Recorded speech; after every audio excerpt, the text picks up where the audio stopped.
Hey guys, welcome to another breakdown, and today we're looking at a bit of line defense. We call it skateboard or surfboard defense, or just body shape. From where I'm from, you might call it somewhere different. But we're looking at this play here. We have a middle up making the touch. Now I know that the play doesn't come off probably the way I'd like to normally in a breakdown, but we run a reverse quickie, which he splits towards the open. There it is there. This guy's pulled corner. Now, traditionally, that's what you want from a middle. You want him to pull corner. But that obviously means that if you run the reverse quickie and you've pulled a hard corner, this player here on the inside's got a huge gap.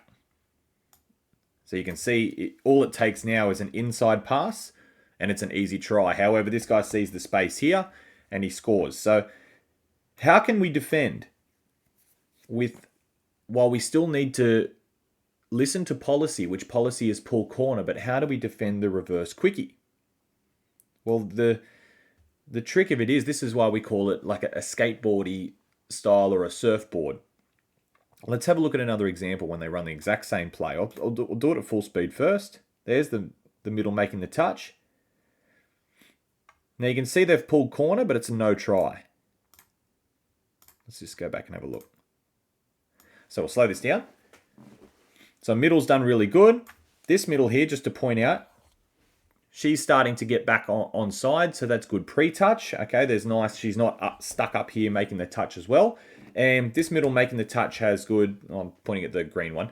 The middle making the touch here, she's making the touch with her left hand because her body shape needs to be towards the corner, because that's the side that's basically got the least amount of defenders on side.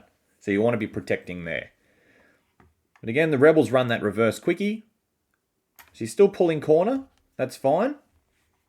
But you watch what she does here. Flips. She flips and now starts protecting the open side. Why does she flip? Well, firstly, that's why we call it surfboard or skateboard defense, is because imagine she's on a little, never done this before, little skateboard there.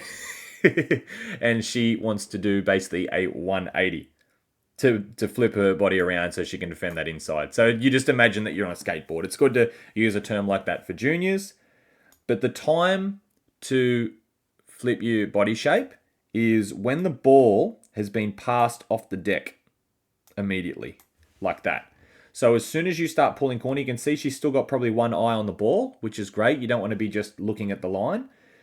As soon as she notices that the ball has been passed to the open side, that is your key to then flip around, and now you need to protect this gap because this is the player that's got the ball. All right, so your roles are flipped. Now, instead of you getting protected on your inside, as soon as the ball's passed, you need to flip around and protect your other middle. Otherwise, that gap is just going to present itself and it's going to be a really easy try. So there's the flip, and now she's chasing. So when they try that inside pass, all right, she's there to make the touch. Okay, so now you're probably wondering, why would you flip? Because that leaves you vulnerable for a quarterback if this person here was to then bounce out late. So when as soon as the ball's passed this way, it's now these two players' jobs to get off the line. So your short side defenders now are treated like open side. They get up, so when you do try that bounce out, all right, you're bouncing straight into defenders who have presented themselves really high off the line. Now we're getting into some pretty intricate details on line defense. Okay, but as soon as the ball, that's something we could probably talk about. As soon as the ball's passed off the deck, so it's a quick release to this player here, now we can treat your short side link and winger like they're the open side. All right, they don't have to come in so hard. They just got to get off the line, because if they bounce back out, they'll usually bounce straight in front of them. So it's not a case of coming in and shutting down. All right, I think we have one more example. It's a nice touch. It's good defense there. I guess any good defense that stops a try is good defense, but that's good policy. And look, if you stick to policy like that, you're going to keep your tries to an absolute minimum. All right, so here's another one. Okay, so which this is a little bit different because this is a link who we're talking about, but it's the same sort of deal. So we have our link pulling corner, which is great, but you can see, I know the arrow's in the way a little bit, but you can see he's still got one eye on the play. You can see there he's still looking, and that's very important. All right, because we have a lot of people learning about policy and line defense, and they'll make a touch and they'll just look at the line because one, they don't want to break policy, they know they've got to pull corner, but two, they want to make sure that they're onside. So we need to be practicing. Well, that's why we make touches out heaps far away, so we don't actually have to hit the line. But that's why we need to be practicing, like even as little as how many steps does it take for you to get onside? Or you just run these drills so many times that you sort of get a natural idea of how far away the line would be. But you got your eye on the ball. Very important.